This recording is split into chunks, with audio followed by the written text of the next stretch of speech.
E o presidente do Supremo Tribunal Federal, ministro Dias Toffoli, voltou a defender a necessidade de diálogo e ações integradas entre os três poderes da República para enfrentar a pandemia do novo coronavírus.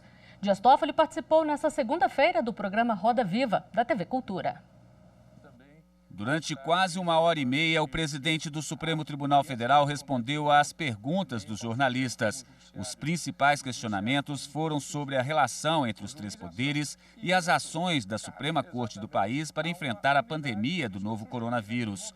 Antes de começar a entrevista, Dias Toffoli prestou uma homenagem às vítimas da doença e profissionais que trabalham para enfrentar a Covid-19.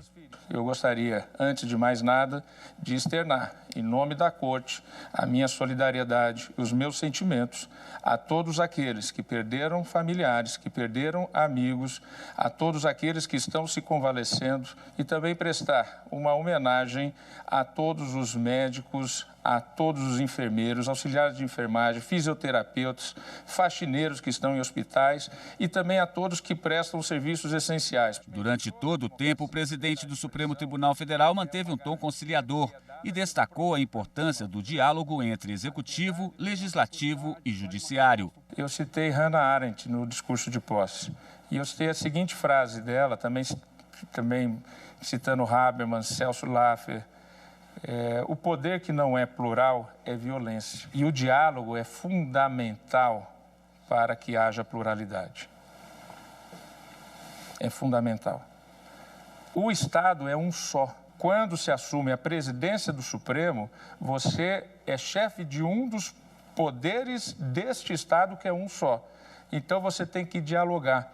Eu aprendi com Nelson Jobim que interlocutor você não escolhe. Questionado sobre a visita surpresa feita pelo presidente Jair Bolsonaro ao Supremo Tribunal Federal, Dias Toffoli disse não ver como tentativa de pressão e voltou a defender a unidade entre os poderes. A ida do presidente da República ao Supremo Tribunal Federal, eu não vejo exatamente como um constrangimento, eu não vejo como uma tentativa de, digamos assim, pressionar o Supremo. Até porque o juiz está acostumado a receber pedidos. O que é importante é a nossa unidade de ação. O presidente pediu, através do advogado-geral da União, para a minha assessoria, a possibilidade de ir lá com um grupo de empresários e de ministros para tratar sobre a pandemia.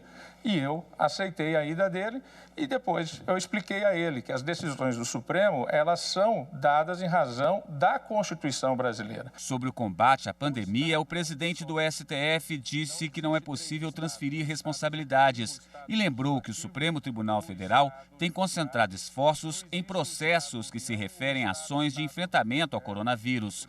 Questionado sobre medidas para amenizar as consequências econômicas da pandemia, o ministro lembrou os cortes de gastos feitos na Corte. Esse ano, nós já estabelecemos um corte de 15% no orçamento supremo.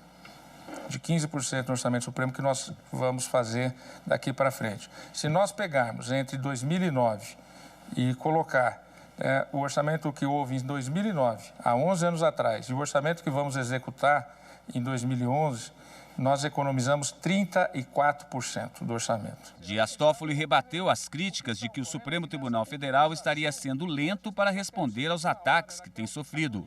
Nós não vamos construir unidade e solução de problemas através de notinhas públicas. Não é soltando nota que se resolve problemas tão graves como nós temos no nosso país. Nós temos que resolver isso, primeiro, na política. E a política é aqueles que são governos eleitos pelo povo. E toda vez que foi necessário, e não teve uma que eu deixei de fazê-lo como presidente do Supremo, eu fiz as referências necessárias no plenário do Supremo, quando reunido todos os ministros do Supremo. Na arena do Poder Judiciário, o juiz fala nos autos e fala no foro, na sua casa. Ele não vai para a arena da política. Ele comentou as manifestações contra o STF e a defesa da democracia. Liberdade de expressão é uma garantia que é dada pelo próprio Supremo Tribunal Federal. A liberdade de expressão, ela foi garantida, por exemplo, nesse movimento desse final de semana passado, exatamente pelo ministro Celso de Mello. que houve um pedido para que ele desse uma decisão para interromper a manifestação. E o ministro Celso de Mello negou, dentro do quê? Da nossa Constituição, que garante a liberdade de expressão.